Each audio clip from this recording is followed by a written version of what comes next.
Você está assistindo a mais uma edição do Correspondente Local de 2018, um telejornal produzido pelos alunos do curso de jornalismo da UEPG. Eu sou Ana Flávia Arana. E eu sou Verônica Shea. Nesta edição você confere: obras no Colégio Frei Doroteu continuam atrasadas. Um especial sobre as mudanças nas campanhas eleitorais das eleições de 2018. O comentário da repórter Ana Lopes sobre o conflito entre Estados Unidos e Síria. Conferência Municipal discute novas leis para a área da cultura. Estreia do Operário na Série C.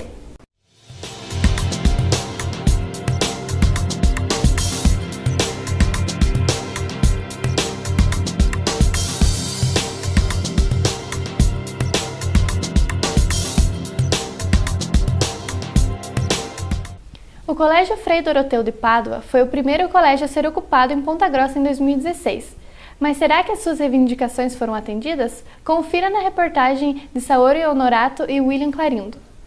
Em agosto de 2016, o Colégio Frei Doroteu foi ocupado por seus alunos e professores. O movimento aconteceu devido à situação estrutural do colégio, que possuía salas de madeira em condições precárias, um refeitório parcialmente descoberto e falhas na rede elétrica. A ocupação durou 4 dias e terminou quando os estudantes fecharam um acordo com a Secretaria de Educação do Paraná. O acordo previa que as obras ficassem prontas antes do ano letivo de 2017. 20 meses depois, as obras ainda estão em andamento. O professor do Colégio Frei Doroteu explica a situação das obras. A obra é feita em duas etapas, né? Primeiramente, essas 2 salas de madeira foi demolido e eles levantaram essas 2 de alvenaria.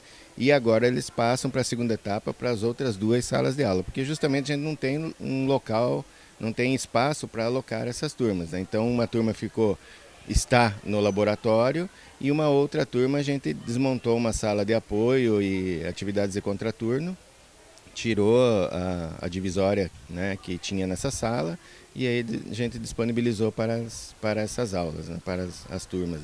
Essas 2 salas foram entregues agora no final do mês de março. A Escola Frei Doroteu de Pádua é uma das escolas beneficiadas pelo programa Mãos Amigas, que realoca detentos de uma penitenciária local para reformas em lugares públicos. 2 salas já foram reformadas e 2 outras salas, que eram de madeira, estão sendo desmontadas para a construção de novas salas de alvenaria. O pessoal que está trabalhando aqui é do projeto Mãos Amigas. Esse projeto é uma parceria da Secretaria de Educação com a Secretaria de Segurança Pública, e quem trabalha nesse projeto são os detentos da penitenciária. Então, por esse motivo, às vezes, dessa primeira etapa, ter atrasado um pouco o cronograma, devido à escolha do pessoal, a adaptação, tudo isso, né?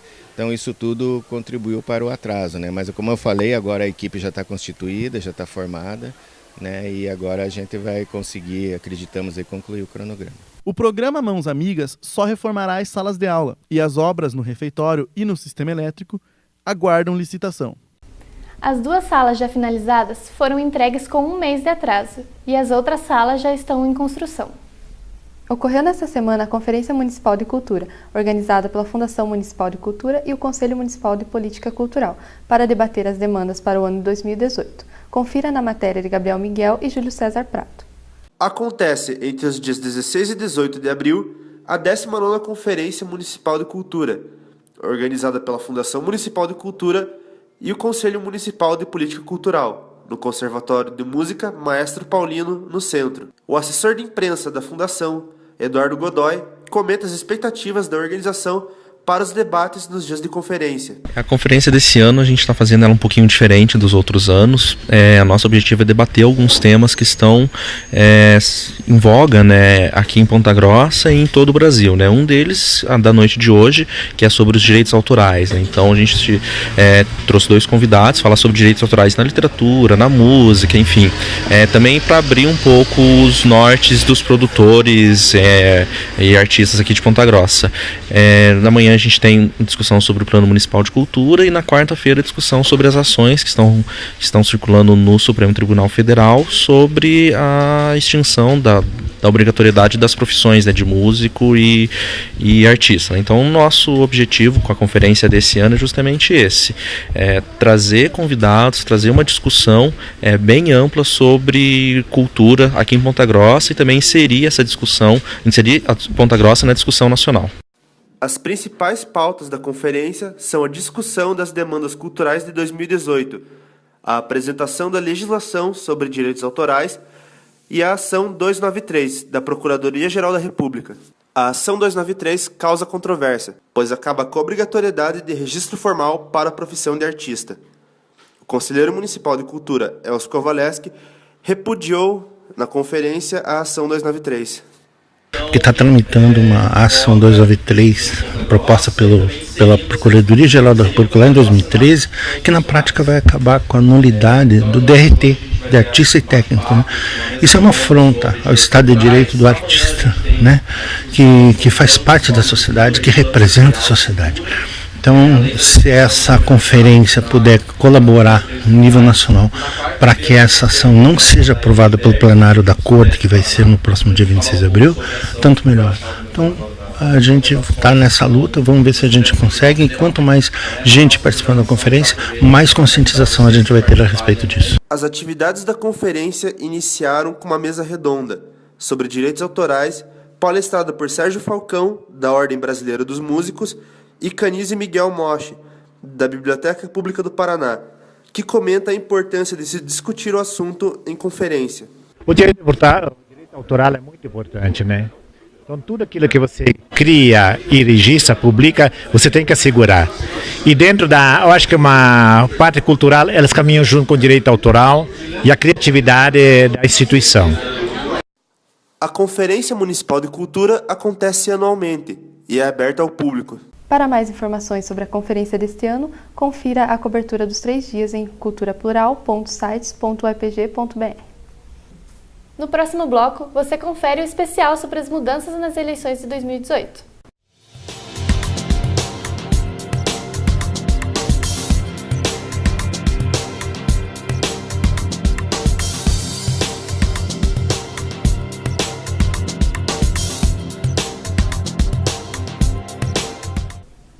No final do ano passado, o Congresso Nacional votou as propostas da reforma política. Veja o que muda nas eleições de 2018 na reportagem especial de Pedro Andrade e Priscila Pires. No final do ano passado, o Poder Legislativo modificou algumas regras para as campanhas eleitorais, que entrarão em vigor a partir das eleições de 2018. As principais mudanças são referentes a formas de arrecadação para a campanha, as formas de doações e quanto à propaganda eleitoral.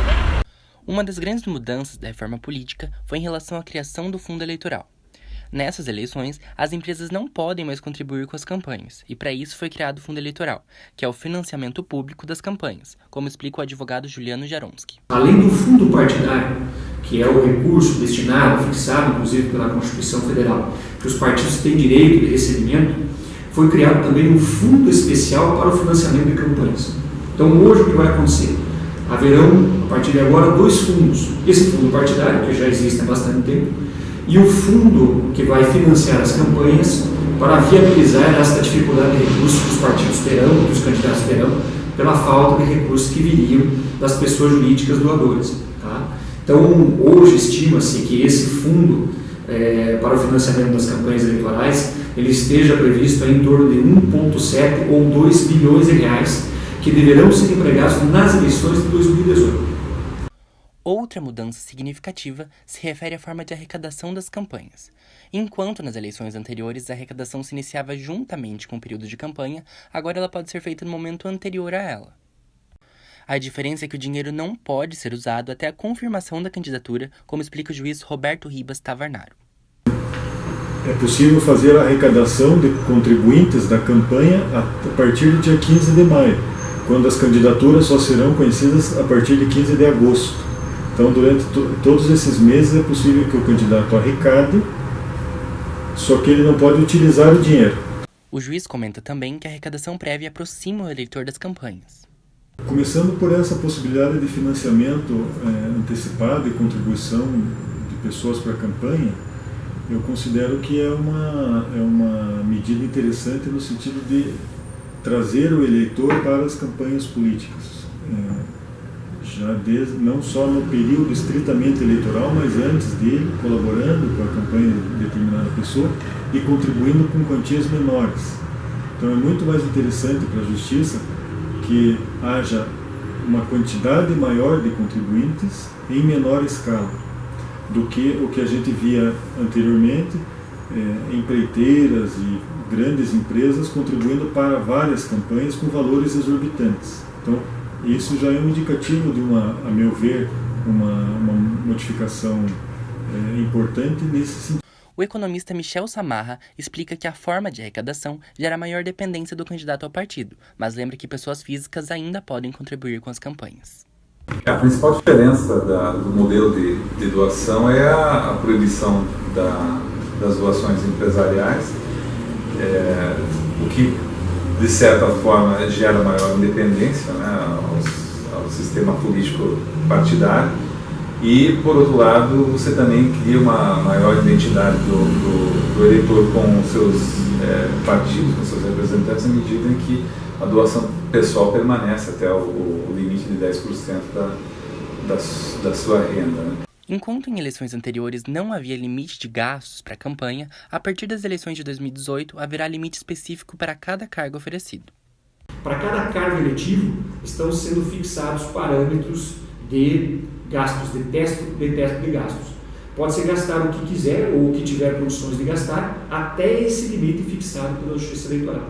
Os limites de gastos são 70 milhões de reais para o cargo de presidente e metade do valor caso haja segundo turno, 2,8 a 21 milhões de reais para o cargo de governador, dependendo do número de eleitores no estado, 2,5 a 5,6 milhões para o cargo de senador, também dependendo do número de eleitores por estado, 2,5 milhões para deputado federal e 1 milhão para deputado estadual, independente do número de eleitores do estado.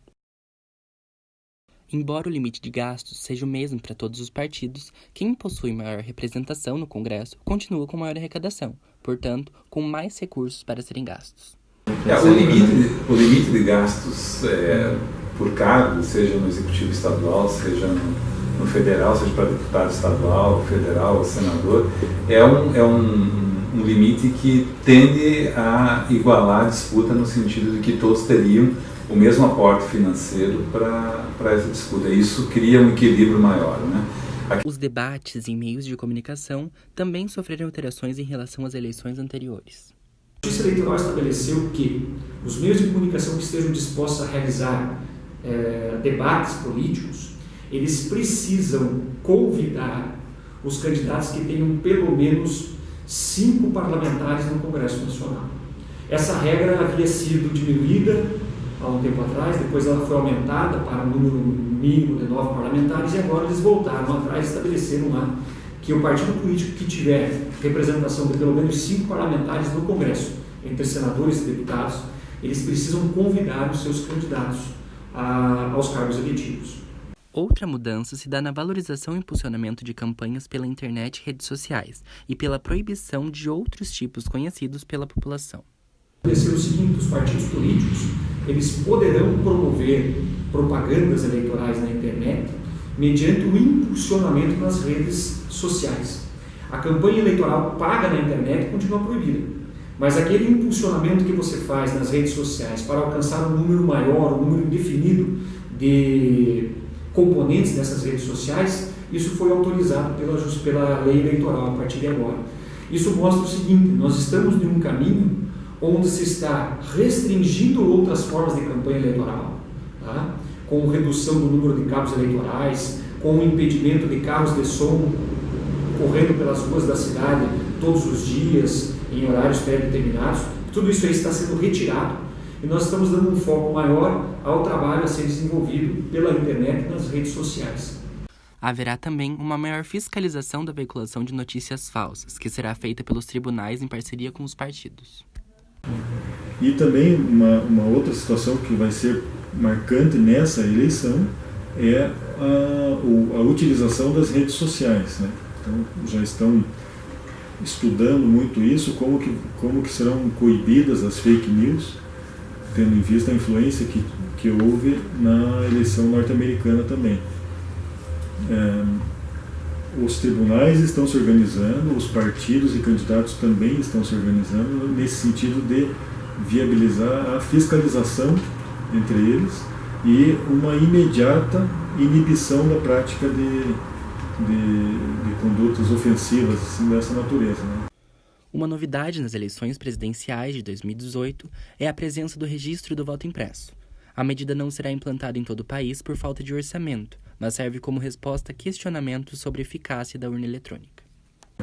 Além da votação eletrônica, haverá uma impressora ao lado da urna e o eleitor ele digita os números e conforme ele digita, aparece ali ao lado aqueles números impressos no papel. Quando ele confere e confirma o voto, aquele papel é recortado e cai dentro de uma urna, sem acesso dele ao papel. Depois é feita a conferência, então porque foi questionado também a segurança da urna eletrônica. E esse ano então vai ser o piloto nesse sentido de se vai valer a pena ou não investimento nesse campo do voto impresso. As novas regras vão estar em vigor na eleição deste ano, que acontece no dia 7 de outubro, no primeiro turno, e no dia 28 de outubro, em caso do segundo turno.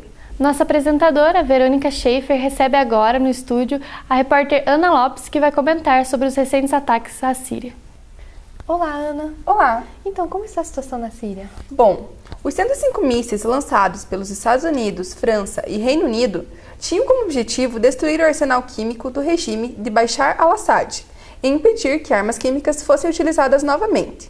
De acordo com o Pentágono, foram atingidos um centro de pesquisa e produção de armas químicas e biológicas em Damasco e 2 bases que teriam armas químicas em Homs. Em abril do ano passado, 80 pessoas morreram após inalarem gás tóxico depois de um bombardeio sírio próximo à fronteira com a Turquia, e os Estados Unidos também tinham lançado 59 mísseis em aviões que distribuíam armas químicas. O regime sírio nega o uso de armas químicas, que são proibidas por convenções da ONU. Não há certeza se não existem armas químicas na Síria, mas o país assinou uma convenção sobre a proibição destas armas.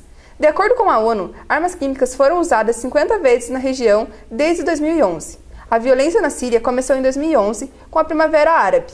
A família do presidente Assad está no poder há 50 anos e, com medo de ser derrubado, as manifestações foram reprimidas com violência.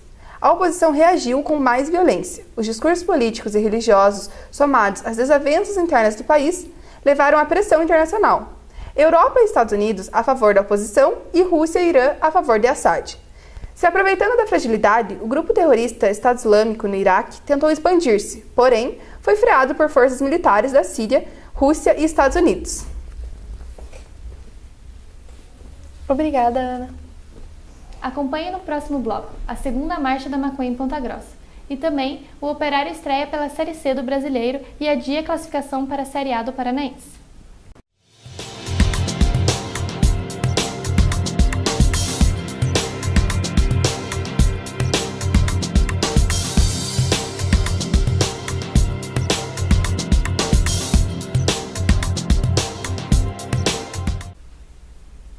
No último domingo aconteceu a segunda edição da Marcha da Maconha em Ponta Grossa. Confira na reportagem de Gabriel Neto e Igor Vieira.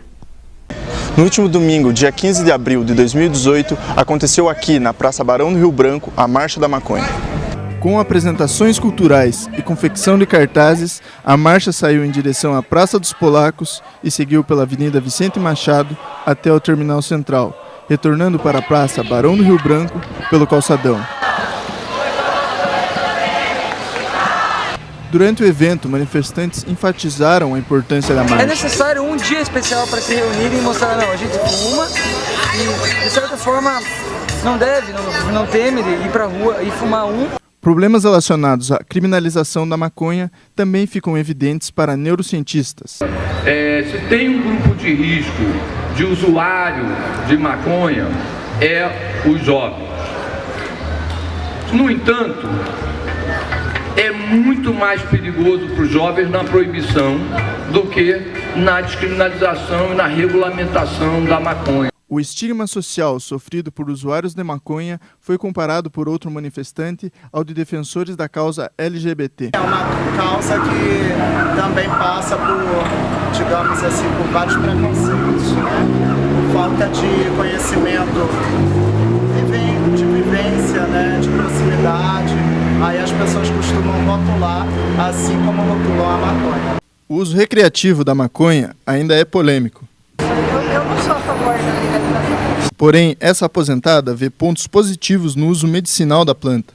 Para medicina, sim. Ok. Inclusive, eu tenho minha filha trabalha com autistas,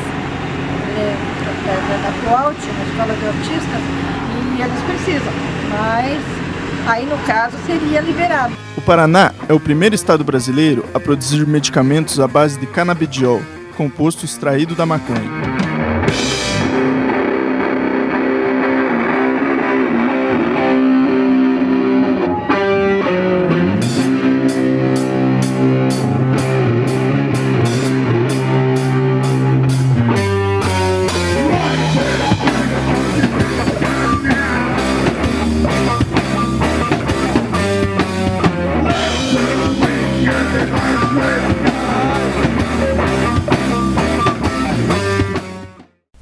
A marcha reuniu cerca de 100 pessoas, entre elas pesquisadores da área e usuários.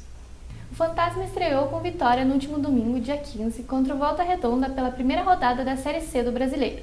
Confira na reportagem de Milena Lopata. No último domingo, 15 de abril, o Operário estreou com vitória contra o Volta Redonda pela Série C do Campeonato Brasileiro. Gil Paraíba foi quem fez o gol da vitória, Operário 1, Volta Redonda 0. O técnico do Fantasma, Gerson Guzmão, comenta sobre o jogo e a atuação do jogador Gil Paraíba. Realmente o Gil acabou não tendo nenhuma oportunidade iniciando nenhuma partida, mas em algumas ele entrou e mostrou aquilo que fez a gente contratar ele, né? Característica, enfim, um jogador de força, de boa qualidade técnica, de movimentação, aquilo que a gente precisava. Um gol importante, né? Principalmente para a vitória da equipe, início de competição. Todos nós sabemos que é uma competição importante. Claro que dá confiança. Um gol dá confiança para qualquer atleta. E principalmente para mim, que venho trabalhando todos os dias. Independente de estar jogando ou não, tem que estar preparado. Tem que estar preparado. A gente sabe que o Gessinho preza muito o grupo. Então todo mundo tem que estar preparado. Se precisar, vai ter que jogar. Foi no estádio Germano Krieger que o Operário venceu sua primeira partida pelo Brasileirão da Série C 2018. Já sua confirmação para a elite do Paranaense foi adiada, já que na última quarta o Fantasma empatou contra o Batel fora de casa, 1-1. A classificação do Paranaense segue assim: Operário com 10 pontos na liderança, seguido por PSTC com 4 pontos, Irati com 3 pontos e o Batel com apenas 1 ponto, é o lanterna da competição. O Operário joga nesse domingo, dia 22, contra o Ipiranga de Erechim, pela segunda rodada do Brasileirão Série C. Chegamos ao fim desta edição do Correspondente Local. Para mais informações, acesse o site do Portal Periódico. Até a próxima!